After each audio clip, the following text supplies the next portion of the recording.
Na tayo. Oo. Kailan nag-umpisa ang career mo, Jaja? Ako, I started with a hot dog band when I was 18 years old. Ah, yes, correct. Oo.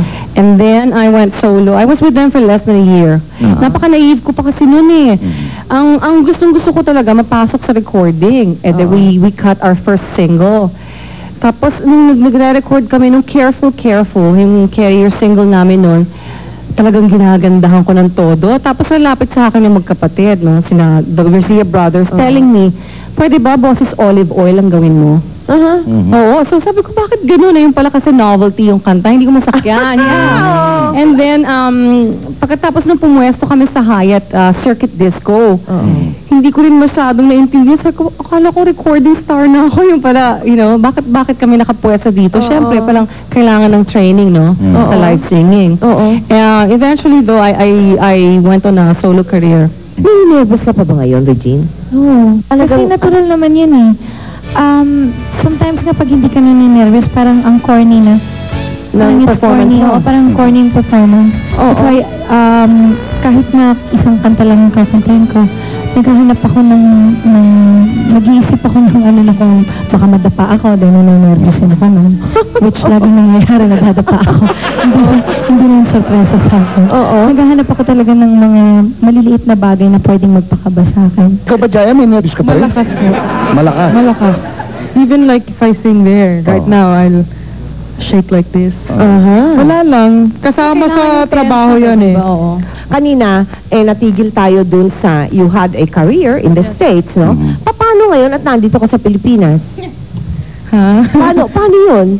In transition, no? Paano ka napunta dito? By accident din, yun, kumanta ako sa show ni Mamita. Where? Sa San Mateo. Okay. Nag-show siya nun. Si Mama ang guest. Ayaw ni Mamang mag-guest kung hindi ako kasali. And I was 170 Package pounds. kayo. 170 pounds? And more, honey.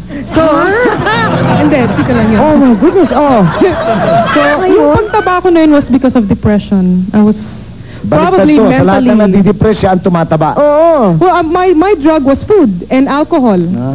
And at the same time, cigarettes. But nothing really major like, you know, shabu or walang ganon.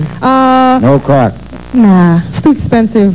Anyway, plus it would probably make me look ugly here. Kaya, yun lang. So, ano nangyari ngayon sa concert ni Tita Pilit? Nung narinig niya akong kumanta, tinanong niya yung mamang nakaupo na si Andrew, "Excuse me, who is that girl singing over there?"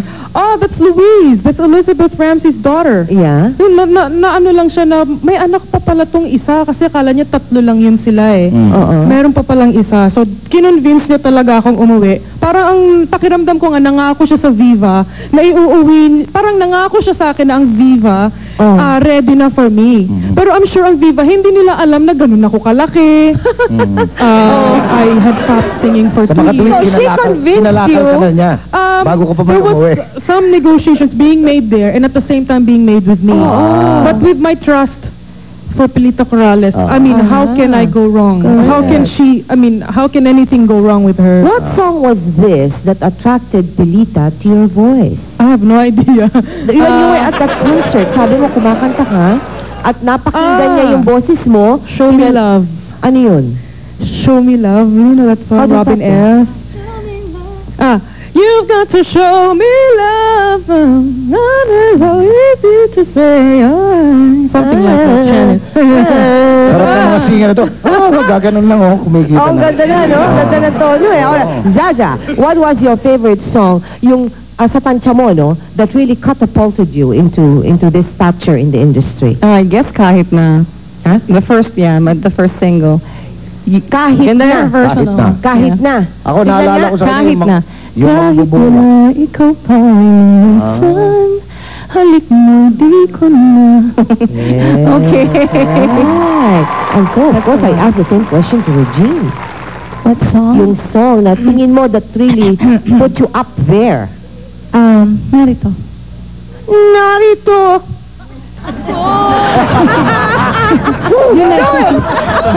Do it!